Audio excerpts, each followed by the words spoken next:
Imagina um prato de comida, aquela comida que você tanto gosta, seu prato preferido. Cada ingrediente daquele prato de comida tem o seu valor, tem o seu sabor. Até um temperinho ali tem o seu valor e seu sabor também. Agora imagina se você exagera no tempero. A comida fica tão temperada que todos os outros ingredientes perdem o seu sabor e o seu valor.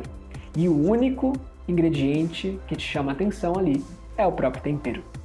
Será que isso vai ser ruim ou vai ser bom? Imagino que seja ruim, porque você não vai conseguir aproveitar aquela comida em todo.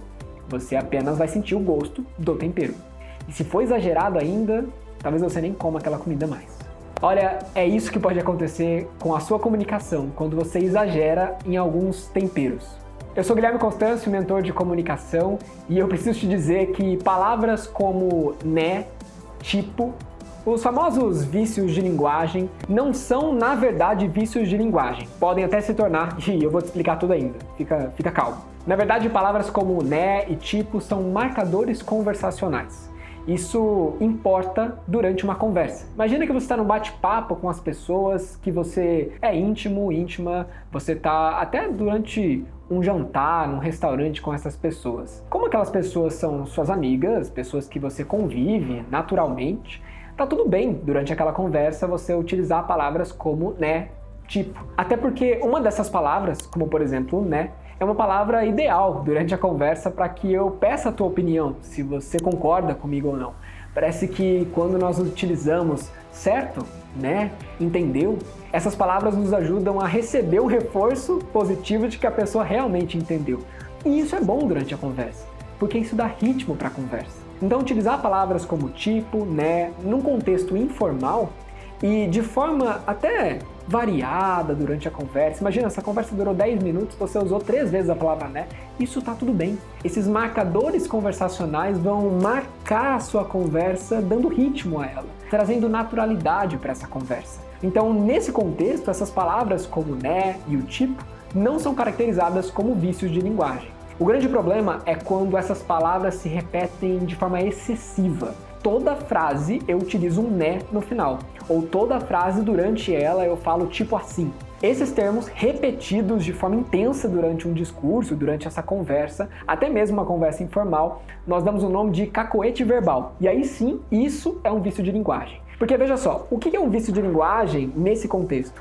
É quando você repete tanto aquela palavra que a palavra, aquele termo, chama mais atenção do que as outras palavras, do que o próprio discurso. É como o tempero.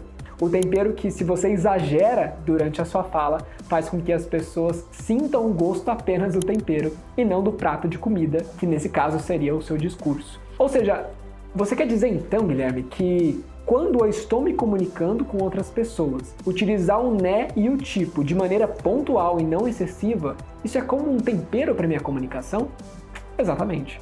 Tudo bem utilizar isso, até soa de forma natural o seu discurso. Agora, o que não pode acontecer é o tempero em exagero. Mesmo assim, eu sei que muitas pessoas têm dificuldade com esses vícios de linguagem, no caso os cacoetes verbais, quando isso é muito excessivo. E até mesmo num momento formal, talvez é melhor não utilizar essas palavras. E eu vou te dar aqui algumas dicas para você evitar o uso dos vícios de linguagem durante a sua comunicação. Primeira forma de evitar um vício de linguagem é utilizar as pausas durante o discurso. Você pode ver aqui que durante esse vídeo, em alguns momentos, eu faço pausas. As pausas acontecem no final de uma frase, acontecem depois de uma pergunta. Você está percebendo? Então as pausas são importantes para que você também dê ritmo à sua fala. As pausas são importantes para que a pessoa que está te assistindo, te ouvindo, consiga fechar o ciclo daquilo que você disse. As pausas são importantes até para que você respire ao longo do seu discurso. E a segunda dica, que tem totalmente a ver com a pausa, eu chamo de técnica da ênfase. Veja, quando você fala algo para alguém e você quer dar ênfase numa palavra, geralmente é assim, ó. Eu tô muito feliz por estar aqui. A palavra muito foi a palavra que eu escolhi para trazer a ênfase. E o que acontece quando a ênfase surge durante a sua fala? A sua palavra, que recebeu a ênfase, dura mais tempo. Então, matematicamente, aquela palavra tem mais segundos. Veja só, eu tô muito feliz. Então, a palavra durou 3 segundos. E se você matematicamente pensar aqui, quando uma palavra tem mais tempo, você tem mais tempo para pensar na próxima palavra.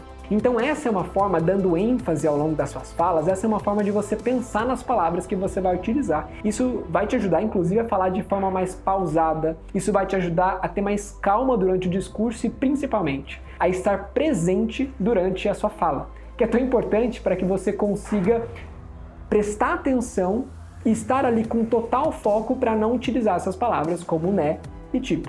A terceira dica aqui é sobre o treino, o preparo. Não adianta nada uma pessoa que nunca cozinhou na vida tentar fazer um risoto lindo, um risoto de camarão, imagina? Tem uma complexidade ali.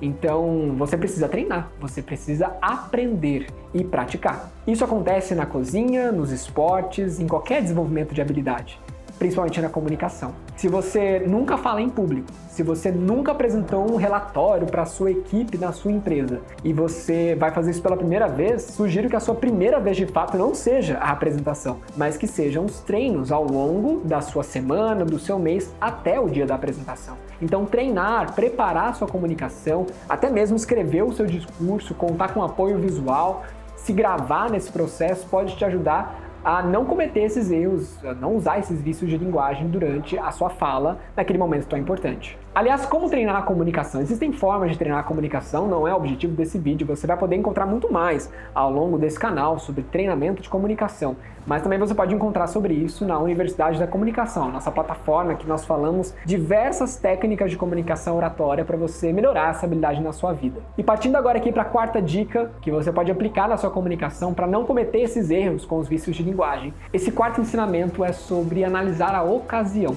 Veja, como eu disse lá no início do vídeo, em alguns momentos, numa conversa entre amigos, está tudo bem utilizar essas palavras, desde que não seja de forma excessiva. Agora, se você está numa apresentação, dentro de um ambiente corporativo, que pede uma formalidade, mesmo que de forma muito pontual, é interessante que você substitua essas palavras. Porque se você utiliza essas palavras num ambiente muito formal, você pode tirar a credibilidade da sua fala.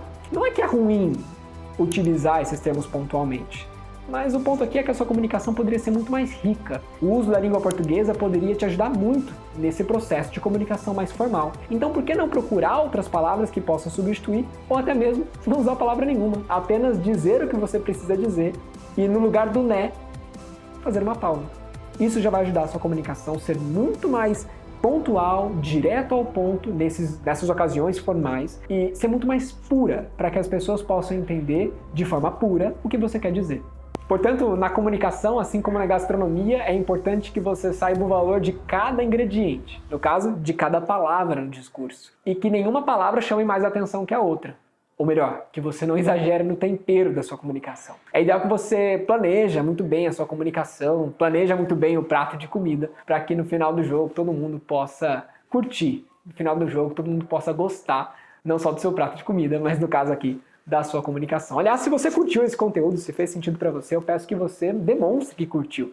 É só apertar aqui no joinha, no gostei, no like aqui do YouTube, compartilhar esse vídeo para outras pessoas que talvez precisam dessa dica para eliminar os vícios de linguagem da comunicação e, é claro, se inscrever aqui no canal para que você possa tornar a sua comunicação muito mais influente.